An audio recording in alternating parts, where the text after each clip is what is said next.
All right, now to the southern border, where officials are saying that arrests of illegal immigrants in the month of March were the lowest they've been in at least 5 decades.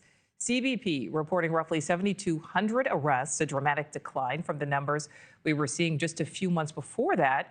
And as Border Patrol agents work to stop the flow of illegal immigration into the country, ICE agents are working to move illegal migrants already here out of the country. Border correspondent Allie Bradley is live for us in Del Rio, Texas with more. So, Allie, are the removal numbers as significant as those plummeting entry numbers?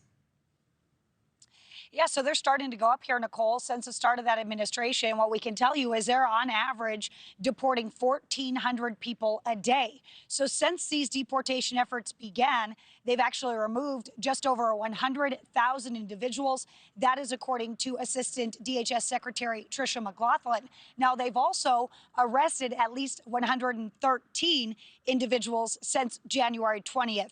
Now, this all comes as DHS data that we exclusively obtained via sources show that there are still 7.69 million active ICE cases. Of those cases, 1.48 million have a final order of removal. So that means a judge said they need to go, but they haven't yet. More than 217,000 of those individuals are convicted criminals, according to the data. Now, when we look at where the individuals with an order of removal are from, Honduras tops the list. More than 267,000 of those individuals, more than 256,000 are from Mexico, and nearly 40,000 are from China. DHS Secretary Kristi Noem floated the idea of daily charges for every person with a final order of removal. Take a listen. Every day, as people recognize that there are criminal penalties for overstaying, especially after you have final removal orders, there's also financial penalties. For every day that you're here for a final removal order, it could be $700 a day penalty. So if someone has been here for years, past the date of their final removal order, it could be tens of thousands, hundreds of thousands of dollars. And that's a consequence they could face if they don't self-deport. Is that new, or is that under Title 8 That's always already? been in place, but it's got the potential to be enforced. Now, we're not saying that we are going to enforce it, but people need to realize it's not just going to be a crime. And it's not going to be that if we pick you up and have to deport you ourselves, that you never get to come back. There could be financial devastating consequences as well.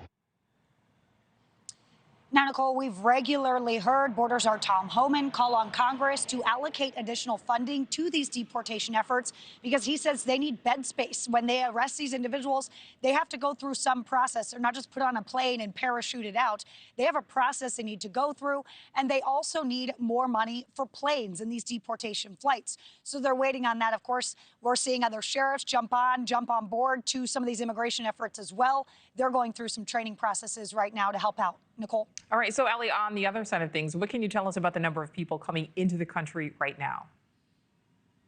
Yeah, so as you mentioned, they're the lowest that we've seen in the last 5 decades since the 1960s. We were able to get our hands on these numbers via CBP that shows just how many individuals came in the month of March. So what we can tell you here is that the number of arrests made by federal immigration agents working at the U.S.-Mexico border totaled 7,180. That's what you're looking at there. Now, officials within CBP who were agents back in the 80s and 90s, they say these numbers are jaw-dropping, and they never expected to see the change happen so quickly.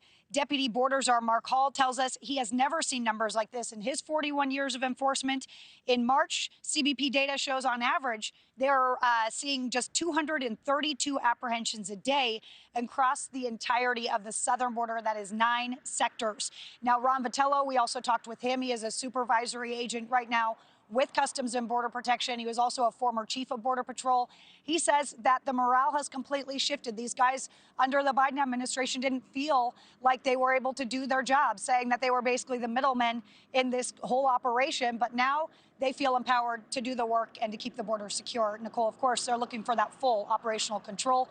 0 crossings is what they want. Nichole. Absolutely. All right. Allie Bradley live for us there in Del Rio. Thank you.